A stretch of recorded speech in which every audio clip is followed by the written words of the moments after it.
Machiavelli's The Prince was so dangerous the Catholic Church banned it. Why? Because it revealed a forbidden truth. Morality was never about virtue. It was about control. Morality is a mask the powerful wear, a weapon they wield, and a chain they wrap around the naive. While you cling to doing the right thing, the ruthless rise higher, faster, and without remorse. The world doesn't reward goodness, it rewards strategy.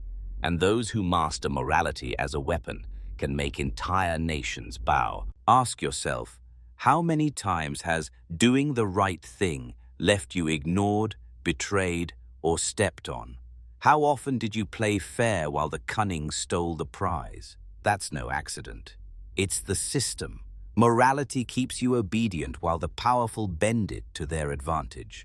Machiavelli warned it is not virtue that wins, but the ability to appear virtuous while acting strategically. Once you see morality for what it truly is, a weapon, you'll never look at people, leaders, or even friends the same way again. If you're ready to stop being prey and start thinking like a strategist, stay with me. What follows will tear down illusions and arm you with tools most people fear to even whisper. Welcome to Curiosity to Wisdom, the place where psychology, power, and influence are revealed without apology. Machiavelli observed what most refuse to admit. Morality is not a universal truth, but a costume. It's a mask societies wear to keep order, to keep the masses compliant, and to keep power concentrated in the hands of a few. From childhood, you were told to be good, to share, to follow the rules. But what you weren't told is that these rules were written not to protect you, but to control you. When a ruler, politician, or even a corporate leader speaks of justice or morality, what they truly mean is, stay in line while I maneuver behind the curtain. The mask of morality allows them to present themselves as virtuous, while their real moves are calculated, merciless, and self-serving. Think of the leaders in history who claim to serve their people, while orchestrating wars, betrayals, or purges. They wielded morality like a sword, striking their enemies down with accusations of immorality while cloaking themselves in virtue. And in your own life, this same strategy plays out in quieter ways. The coworker who pretends to be team-focused while stealing credit, the friend who uses guilt to bind you to their needs, the authority figure who demands obedience in the name of fairness. Once you see the mask for what it is, you begin to realize that morality isn't a compass. It's a weapon pointed directly at the naive. Naivety is the deadliest weakness in the game of power. People believe that by being fair, honest, and kind, they will naturally attract respect and opportunity. But the truth is more brutal. People respect strength, not virtue. They respect confidence, not compliance. The naive mistake is assuming that the world is fair, that hard work guarantees reward, and that honesty will shield them from betrayal. Machiavelli dissected this illusion, showing how rulers who were too good inevitably fell. The naive person in your workplace, in your family, or even in politics is the one who exposes their intentions openly, plays by the rules strictly, and assumes others will do the same. But predators thrive in this environment. They observe, they wait, and they strike, knowing the naive will never see the dagger coming. You can likely recall a time when you trusted someone blindly, only to be cut down by their hidden motives. That pain wasn't an accident. It was the consequence of being unprepared for how people truly operate. Machiavelli's lesson is cold but liberating. Stop expecting fairness. Once you abandon the childish belief in fairness, you begin to strategize instead of hope. You stop asking, "Why me?" and start asking, "How can I position myself so I'm untouchable?" The power of appearances is one of the most unsettling truths about human nature. People rarely care about the reality of who you are. They only care about the image you present to them. The world is not a courtroom of truth, but a theater of perception. This means that in the struggle for influence, the projection of virtue often outweighs genuine virtue itself.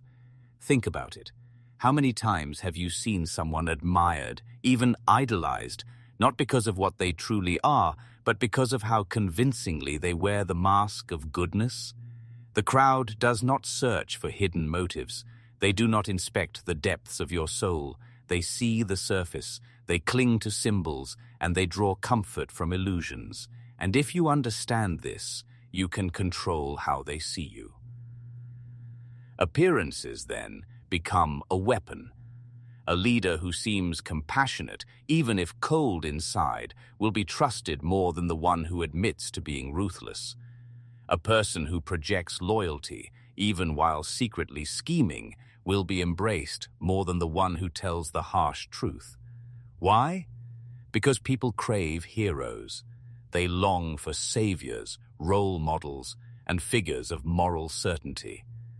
To satisfy this craving, all you need to do is act the part. Reality is invisible to the masses. Reputation is the only thing they can touch. That reputation becomes your currency, the invisible wealth that opens doors, wins allies, and silences suspicion. History and everyday life are full of examples. Corrupt rulers, frauds, and manipulators have held immense power, not because they were honest, but because they were skilled performers. They knew how to polish their image, stage their words, and appear untouchable. Even in your personal world, you may have encountered someone who wears charm like armor, hiding ambition, envy, or cruelty beneath a smile. Such individuals are not lucky. They are strategic. They understand the psychology of appearances, and they exploit it without hesitation. The lesson is simple, yet uncomfortable. If you must choose between being good and appearing good, always choose the latter. Appear merciful, appear loyal, appear humane, but never let those appearances trap you. True mastery lies in perception management. The question is not who you really are, but what others believe about you. Ask yourself, what story is circulating about me? Am I shaping the narrative? Or am I naively hoping that authenticity alone will protect me? In the theater of power, it is the mask, not the face, that rules. Among the most unsettling truths about human behavior is this: fear has a durability that love can never match. Love, for all its beauty, is fragile. It demands constant nurturing, reassurance, and sacrifice. It is dependent on the whims of others, on their moods, desires, and shifting loyalties. At its core, love is transactional. People give it when you provide something they value, and they withdraw it the moment you disappoint them. Fear, on the other hand, is not so easily shaken. Fear leaves a lasting imprint. It commands respect even when affection fades. This is why, in the hierarchy of power, it is always safer to be feared than to be loved, especially if you cannot secure both. Think of it in times of crisis. When danger strikes, do people rally to the soft and sympathetic figure, or do they cling to the one who projects strength and certainty? The answer is obvious. In chaos, authority is worshipped, not tenderness. Even in everyday life, you can observe this principle. People may laugh with the charming, friendly soul, but when decisions must be made, their deference goes to the one who radiates command. They may not like such a person, but they dare not cross them. Respect built on fear may lack warmth, but it provides stability. The danger of relying only on love is vulnerability. Those who love you today may betray you tomorrow if circumstances shift. Affection can be replaced, redirected, or extinguished entirely when it is no longer convenient. But fear carries weight. It makes people hesitate, calculate, and restrain themselves. A feared individual is rarely betrayed without serious consideration, because the potential cost of disloyalty looms large in the betrayer's mind. This does not mean cruelty should run unchecked. Excessive, chaotic brutality breeds rebellion rather than obedience. True mastery lies in measured severity, using fear with precision, not indulgence. Boundaries must be firm, consequences unavoidable, but cruelty must always serve a purpose. The aim is not sadism, but order. If you live only to be loved, you give others the license to test you endlessly, eroding your authority until nothing remains. But if you cultivate presence, radiate authority, and make it clear that disrespect carries a price, you create an aura that few dare to challenge. Love may inspire loyalty when convenient, but fear engraves respect into the human mind. Pause for a moment. You're beginning to see how the rules you were taught were illusions designed to keep you weak. But this is only the surface. If you crave the kind of knowledge most people fear, the kind of insight that flips every social game in your favor, then stay with me. Subscribe to Curiosity to Wisdom, because this isn't just about learning history, it's about rewriting your future. Don't just watch. Arm yourself with the truths that make you untouchable. Mercy is one of the most dangerous and misunderstood concepts in the psychology of power. Many imagine it as softness, as compassion flowing freely, as a moral duty to forgive, regardless of circumstance. But true power does not function in that way. Mercy is not weakness. It is not charity. It is not the blind impulse to be seen as good. Mercy is a weapon, a tool to be wielded deliberately, carefully, and always from a position of superiority. When you forgive without calculation, you do not inspire gratitude, you invite exploitation. The naive offer mercy because they fear conflict, because they want to be liked, or because they confuse leniency with strength. In truth, indiscriminate kindness only signals that your boundaries are flexible and your authority negotiable. Nothing is more dangerous for a leader or for anyone who aspires to influence than to show mercy when it diminishes respect. But when used with precision, mercy becomes a devastating tactic. Consider the ruler who spares a defeated enemy. On the surface, it looks like compassion. Yet beneath the surface, it communicates something far more potent.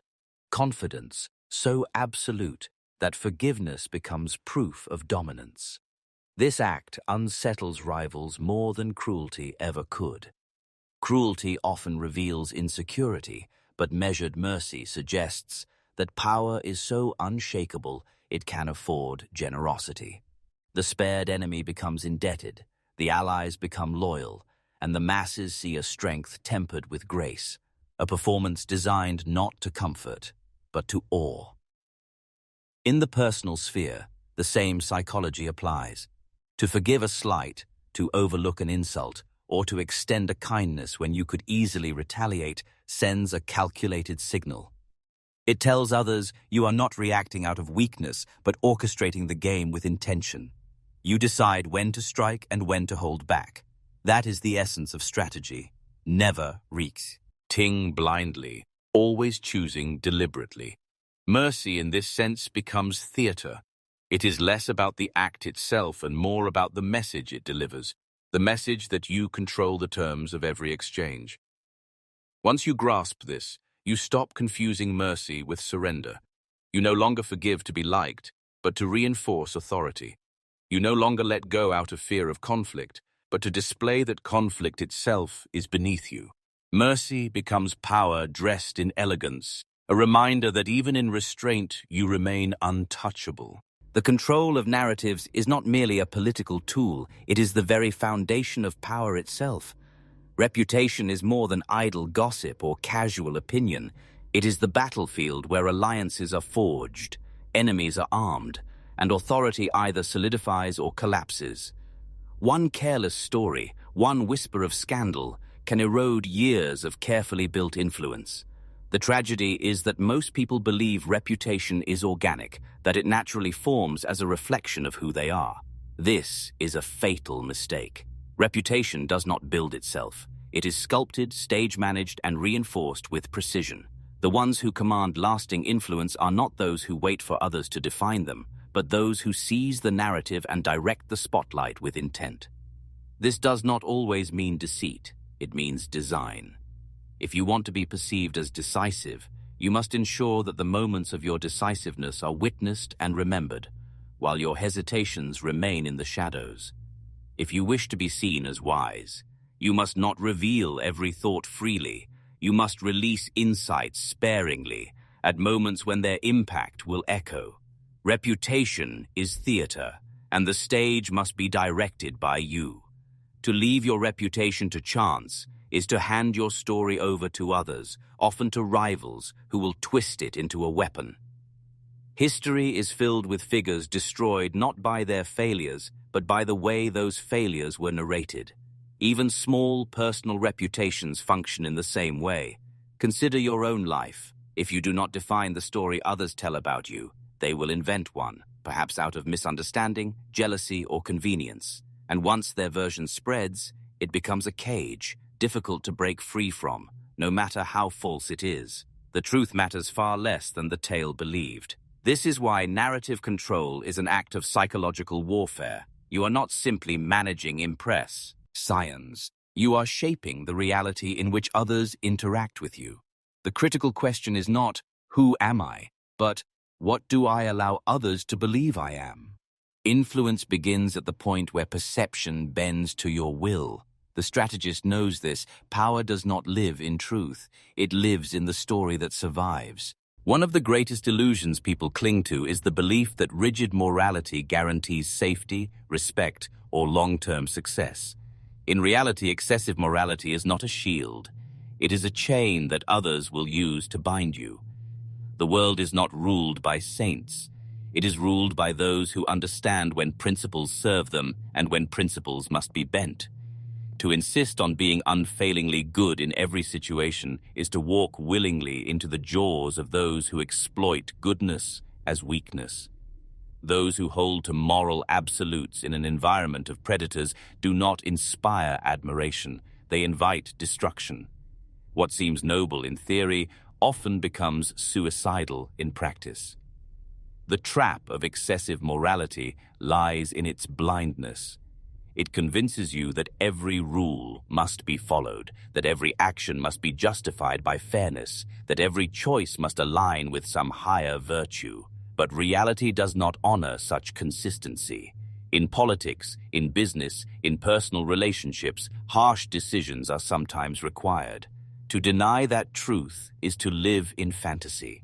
History is littered with idealists who swore allegiance to purity only to be devoured by the ruthless. In everyday life, the same pattern repeats.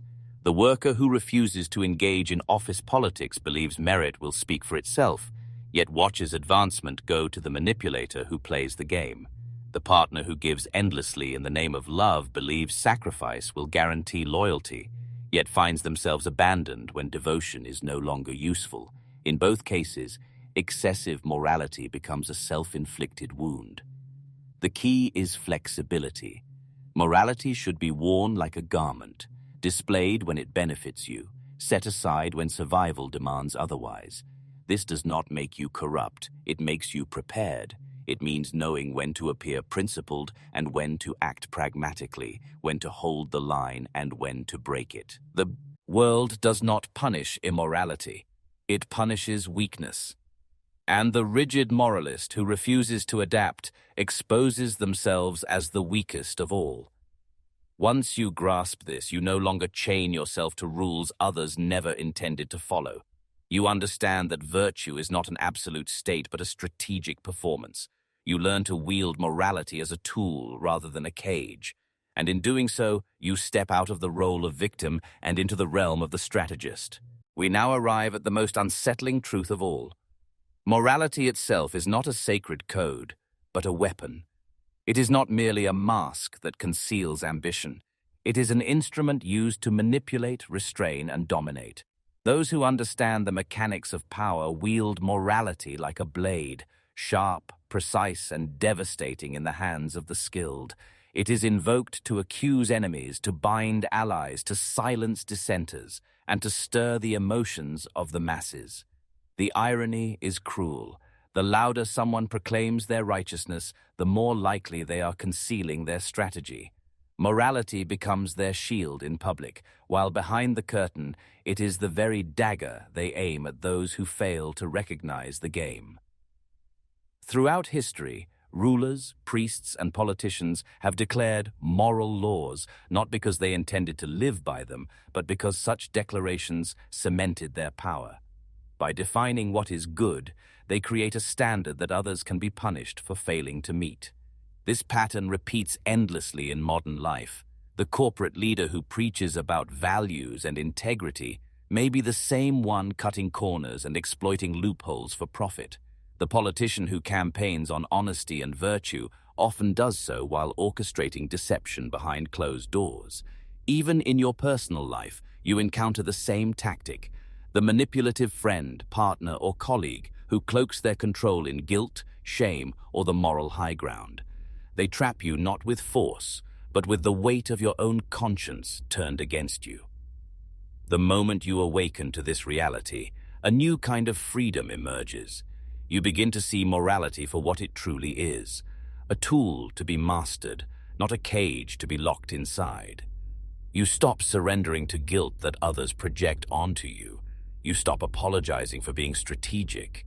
Instead, you learn to wield morality as a flexible weapon of influence, displaying it when it wins trust, discarding it when it weakens you, and turning it back on those who try to shackle you with it. This is the ultimate law of power. Never allow morality to control you. Instead, learn to control it. Those who blindly obey its demands remain servants. Those who understand its psychology rise above it, shaping not only their own destiny, but the beliefs of everyone around them. Morality, in the end, is nothing more than another battlefield, and the victor is always the one who dares to wield it. You now see what most will never dare to admit. Morality is not the universal shield you were told it was. It is a carefully forged weapon. The naive cling to it, hoping it will save them, while the powerful bend it to their will. Which side will you choose? Will you remain prey to illusions, or will you rise as a strategist who sees through the mask? This is not about abandoning morality, it's about mastering it, using it deliberately rather than being enslaved by it. And if you've made it this far, you are already on the path. Continue the journey with us at Curiosity to Wisdom, where we strip away the illusions of psychology, power, and influence, revealing what others are too afraid to say. Because once you awaken to the truth, you can never be controlled again.